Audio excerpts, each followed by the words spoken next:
Regardless of your reasons for learning a language, for most of us, one of the biggest motivational factors is eventually not only getting to travel to the country where it is spoken, but also being able to connect with it and its people in deeper ways so that we can enjoy richer experiences thanks to that language. I'm Robin MacPherson, and in this series, Luca Lamparello and I will be exploring the ways that languages can enrich all of our lives. In this first season, we'll be in Lyon, sharing some of our personal experiences and thoughts with you in the beautiful French language.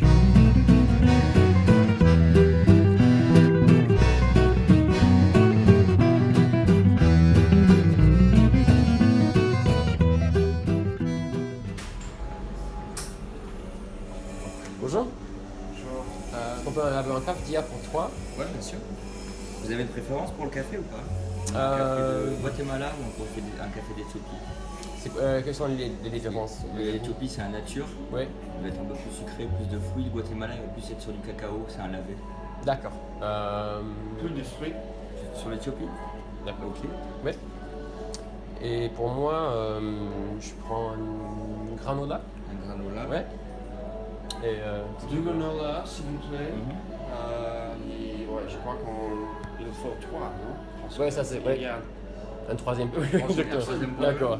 Alors 3 granola, le café pour 3. Et tu veux quelque chose? de pain pour toi ou non? Non, aujourd'hui je. D'accord. Oui. On va sur 3 granola et 3 espresso, 3 cafés piston. Ouais, exactement. Super, bah, installez-vous, je vous en prie. D'accord, merci beaucoup. Merci. Robin, we just ordered some coffee Yep. in French Uh-huh. here in Lyon. What as a language learner, what are you trying to do? What are you trying to accomplish when we're sort of out in the field, so to Right. speak, and interacting with people in real everyday life? Yeah, I mean, for me, these type of interactions where you're ordering a coffee, they're quite short. So I don't think for me, I'm not looking to get a massive amount of speaking practice out of it. What I am looking to get is confidence in a way. So the first thing I like, it's nice to see how do people actually order things. So for example, like in French, maybe a real beginner might come and say, I'll have. They might want to say like, j'ai un café, or I don't know. It seems weird. Oui, exactly. Instead of like, je prends un café. So it's nice. Yeah, exactly. Je prends un café. So it's nice to figure out, that's how they say this, that's how they say this. But the biggest benefit for me of this stuff is confidence. Because would you agree that, I don't know, you've done it in Spanish, I think, and French. You've had immersion experiences. Would you say it was quite stressful the first time you tried to do it and you didn't know what to do? How was it? How was it for you? Usually not even the first time, but several times it's a little bit stressful because normally it's very obvious that I'm speaking the language that's not my maternal language. It's obvious to the people around me, and sometimes they may even know a little bit of English and switch to English. Right, exactly. Now, you took the lead on this, and so you were with your deep French experience, you were very successful in keeping the conversation in French. Mm-hmm. And in fact, he went through a number of, I think, a description of the coffees. Yeah. And some of it I got, but honestly, I didn't understand everything that he described in the list because of the stage I'm at in my French learning. Right. So that does create a situation for me that's a little bit stressful insofar as I'm not really catching everything. Yeah, exactly. And so I'm not sure if I'm responding correctly as well. So it's interesting to get your perspective on how I should look at the experience. Yeah, exactly. And once again, you touched on the whole idea of people switching to English. Once again, it's very difficult to pinpoint, and I'm enjoying continuing to try to figure out what it is. But I think that one of the things that prevents that, it is confidence. It's that even if you don't have a great level, because as I told you a story about when I was in Finland, I had not a good level in Finnish, but people still all replied to me in Finnish, even though most people I know had the opposite experience. So I think it's something about a confidence that you bring, and if you speak confidently, even if you don't speak very well necessarily, but confidently, then people are confident responding to you, right? I think you give them confidence that you're going to perhaps understand what they say.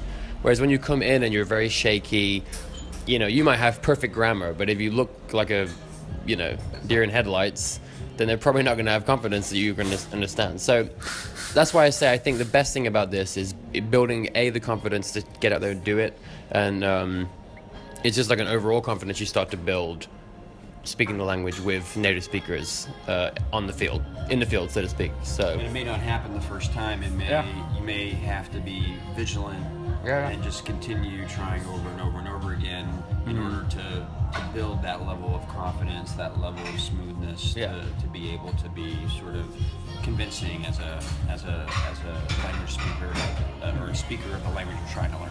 Exactly, and it speaks to the idea that we talked about how it's interesting that it's almost like your overall language ability and your ability to use your language in the field is somewhat separate, because once again, you can live in a country like France and you could have almost no French knowledge, but over the course of living here, you could kind of get used to, you know what to say in all the right places. You can go to the supermarket and do it all in French because you know what's coming and you know kind of how to respond. And even if you have a lower level potentially of vocabulary, a lower level of grammar, just being in the country, getting to know how people work and interact in everyday situations, you can become quite comfortable potentially. But if I understand what you're saying, that doesn't necessarily correspond to the ability to have deeper conversations about a wide variety of subjects. They're, in a way, they're connected, but they can be seen as separate skill sets in a way. Yeah, exactly. I mean, two examples. When I came to France for the first time in my adult life, I had quite a lot of French knowledge, but I'd never come here before. So I had discussions on Skype about politics or whatever, but I had never ordered a pizza or a coffee. So my first time, I was in Lyon, and I just totally bumbled it. Totally. Like, it was the most embarrassing thing ever. Whereas in Portugal, when I was living in Portugal, I didn't speak very good Portuguese at all, even after a month or so. But after a few weeks, I had figured out all the stuff I needed to say. I knew exactly when she was going to say, "Do you want a bag?" at the supermarket. So I didn't really understand much Portuguese at all, but I was very confident going to the supermarket, going to the coffee shop, you know. So it's so this really develops that secondary skill. I would argue that it's more important to develop your knowledge of the language, but it just shows that just having a lot of knowledge of grammar and of vocabulary and even being able to speak with a friend, it doesn't mean you're going to come into a coffee shop or a restaurant in a natural environment and immediately integrate and be able to put your skills to work. So the fact that I don't understand everything that he's saying back to me, or I may bumble a word, or he may have to ask me for clarification because I say something that's not that he doesn't understand. I shouldn't be too bummed about that. That's not necessarily a perfect reflection of the work I put into the language. Exactly. No, this is a massive success. In my opinion, you came in.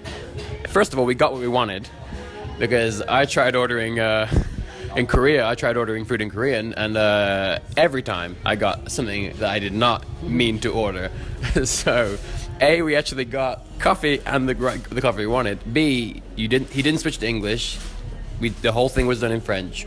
So, and not bad. I would say big success. So I guess now we're gonna enjoy our coffee and see you in a new video.